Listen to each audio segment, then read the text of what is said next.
Jai Sairam. Welcome back to my channel. செவ்வாய்க்கிழமை சங்கடகர சதுர்த்திக்கு விநாயகருக்கு நான் அபிஷேகம் பண்ணி பூஜை பண்ண வீடியோ தான் உங்ககிட்ட ஷேர் பண்ணுறேன். என்னோட சேனலுக்கு தொடர்ந்து சப்போர்ட் பண்ணுங்க, லைக் பண்ணுங்க, ஷேர் பண்ணுங்க, கமெண்ட் பண்ணுங்க, மறக்காம சப்ஸ்கிரைப் பண்ணுங்க. வாங்க இப்போ வீடியோக்குள்ள போகலாம். சந்தனாதி தைலத்தினால அபிஷேகம் பண்ணிட்டேன்.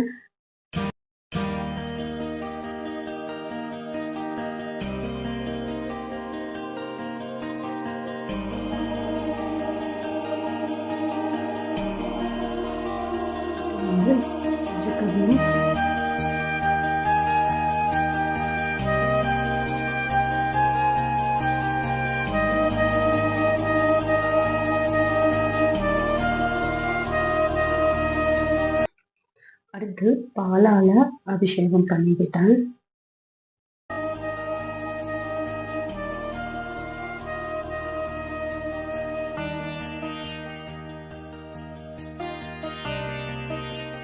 அடுத்து தயிரால அபிஷேகம் பண்ணிக்கிறேன்.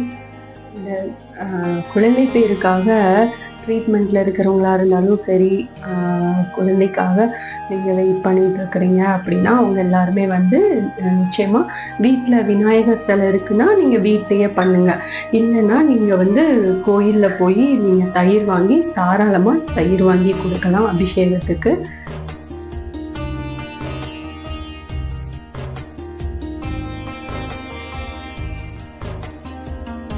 திருமஞ்சன பொடி அபிஷேகம்.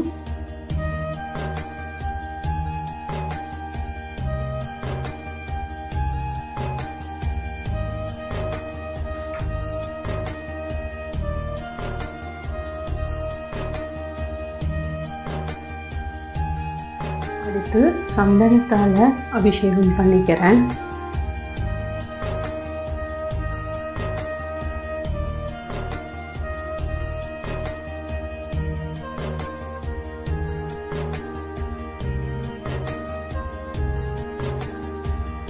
விபூதி அபிஷேகம்.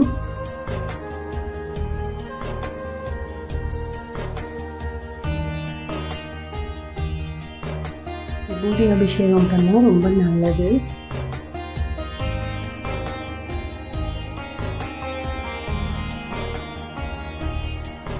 அடுத்து பார்த்தீங்கன்னா பன்னீர் அபிஷேகம்.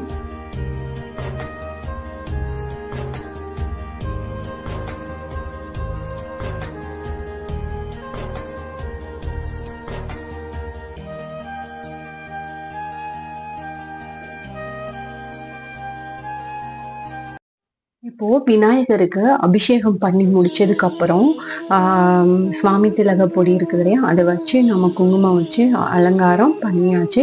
அடுத்து நம்ம விநாயகருக்கு வஸ்திரம் சாத்திக்கலாம். வஸ்திரம் சாத்திட்டு நம்ம பூஜையை ஸ்டார்ட் பண்ணிக்கலாம். இப்போ விநாயகருக்கு நம்ம வஸ்திரம் சாத்தியாச்சு.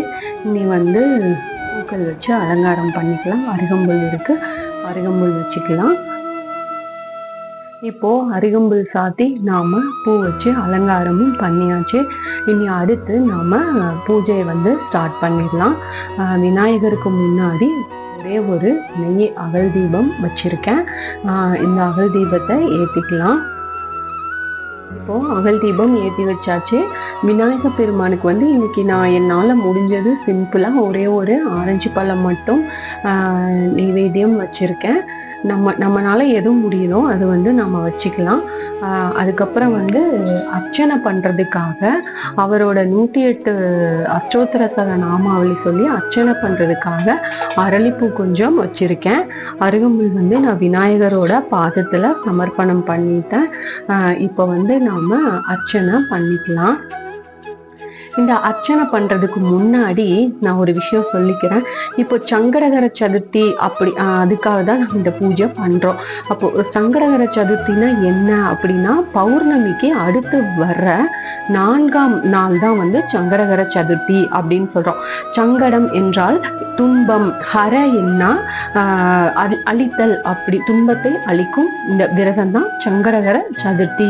ஒவ்வொரு மாதமும் வரும் சங்கடகர சதுர்த்தி நாள்ல விரதம் இருந்துட்டு வந்தோம் அப்படின்னா நம்ம குடும்பத்துல சுபிட்சமும் தடைகள் இன்றி எல்லா காரியங்களும் வெற்றி அடையும் அப்படின்றது அர்த்தம்.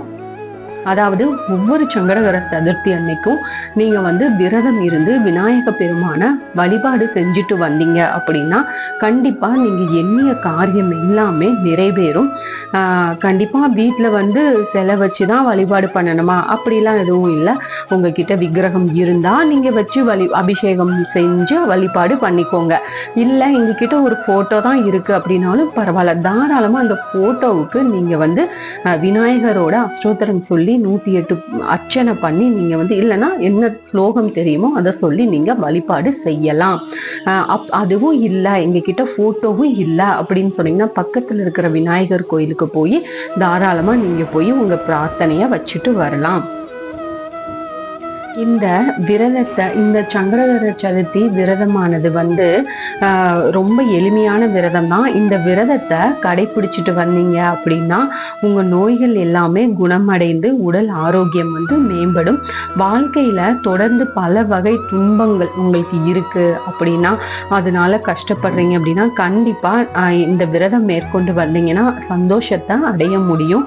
மிகச்சிறப்பான கல்வி அறிவு, புத்தி கூர்மை, நீண்ட ஆயுள், நிலையான செல்வம், இந்த மாதிரி பல விதமான நன்மைகளை நாம இந்த சங்கடகர சதுர்த்தி விரதம் இருக்கிறதுனால நம்ம அடைய முடியும். சனி தோஷம் இருக்குது இல்லையா, அவங்க இந்த விரதத்தை அனுஷ்டிச்சு வந்தீங்க அப்படின்னா சனியோட தாக்கம் கண்டிப்பா குறையும். உங்களுக்கு கண்டிப்பா விநாயக பெருமான் உங்களுக்கு நல்ல வழி காட்டுவாரு. அதனால முடிஞ்ச வரைக்கும் தவறாம சங்கடகர சதுர்த்தி விரதத்தை நீங்க இருந்துட்டு பிரார்த்தனை செஞ்சுட்டு வாங்க. என்கிட்ட இந்த 108 தமிழ் அர்ச்சனை புக் இருக்கு. இதுல எல்லா சுவாமிகளுக்கும் உண்டான அர்ச்சனை 108 அஷ்டோத்திரம் இருக்கும். நாம அர்ச்சனை செய்யறதுக்கான இது எல்லாமே போட்டிருப்பாங்க. இதை வச்சுதான் நான் இப்போ விநாயகருக்கு அர்ச்சனை செய்ய போறேன். அதுதான் இந்த அர்ச்சனை 108 விநாயகர் போற்றி. இது நாம சொல்லி இந்த 108 போற்றி படிச்சு நாம இந்த பூக்களால நான் அரளி பூக்களால நான் அர்ச்சனை பண்ணிக்கிறேன்.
தான் நான் பண்ண சங்கடகர சதுர்த்தி பூஜை நல்லபடியாக என்னோட பூஜை முடிஞ்சது.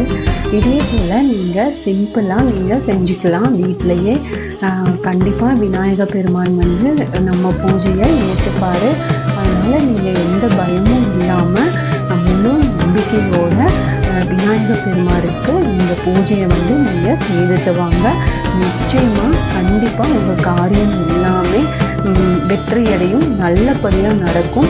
உங்களுக்கு மனசுக்கு குழப்பமாக இருந்துச்சு, ரொம்ப கஷ்டத்தில் இருக்கீங்க, கடன் பிரச்சனையில் இருக்கிறீங்க, இதில் எந்த பிரச்சனையாக இருந்தாலும் பரவாயில்ல, நீங்கள் உடனடியாக விநாயக பெருமானுக்கு இந்த சங்கடகர சதுர்த்தி வர்ற நாளில் கூட நீங்கள் இதே மாதிரி உங்களால் முடிஞ்ச அளவுக்கு பூஜை பண்ணுங்க வீட்டில். இல்லைனாலும் பரவாயில்ல, கோயிலில் போயாச்சும் நீங்கள் ஆத்மார்த்தமாக பிரார்த்தனை பண்ணிட்டு வாங்க. முடிஞ்சால் ஒரே ஒரு நெய் தீபம் கோயில்லையும் போய் போடலாம். கோயிலில் போயும் ஒரு நெய் தீபம் போட்டு வாங்க. இப்படி வீட்டில் நீங்கள் பூஜை பண்ணுற மாதிரி இருந்தால் வீட்லையும் நீங்கள் ஒரு நெய் தீபம் கண்டிப்பாக போடுங்க. ஒரே ஒரு நெய் தீபம் தானே, கண்டிப்பாக போட முடியும். நீங்கள் போட்டுட்டு அந்த நெய் தீபம் போட்டு விநாயகர் பெருமான மனசார ஆத்மார்த்தமாக வழிபாடு செய்யுங்க. உங்ககிட்ட விநாயகர் சிலை இல்லை, போட்டோவும் இல்லை அப்படின்னா மஞ்சள் பிள்ளையாராவது பிடிச்சி வச்சுக்கோங்க. அது ரொம்ப ரொம்ப விசேஷங்க. கண்டிப்பா பித்தளை சிலையோ வெள்ளி சிலையோ இது மாதிரி தான் வைக்கணும் அப்படின்லாம் கிடையவே கிடையாதுங்க. நீங்க மஞ்சள்ல இருக்கிற அந்த மஞ்சள் பிள்ளையார் பிடிச்சி வச்சு நீங்க வேண்டினாலே போதும், உங்களுக்கு கண்டிப்பா உங்க காரியம் சித்தி அடையும். நீங்க எதை பத்தியும் யோசிக்காம மனசு எதுவும் போட்டு குழப்பிக்காம கண்டிப்பா மஞ்சள் பிள்ளையார் பிடிச்சி வச்சாவது நீங்க செஞ்சுட்டு வாங்க. நிச்சயம் உங்களுக்கு பலன் கிடைக்கும். Thank you friends. என்னோட சேனலுக்கு தொடர்ந்து சப்போர்ட் பண்ணுங்க, லைக் பண்ணுங்க, ஷேர் பண்ணுங்க, கமெண்ட் பண்ணுங்க. மறக்காம சப்ஸ்கிரைப் பண்ணுங்க, பெல் ஐகானை கிளிக் பண்ணுங்க. மீண்டும் அடுத்த பதிவில் சந்திப்போம். Thank you friends.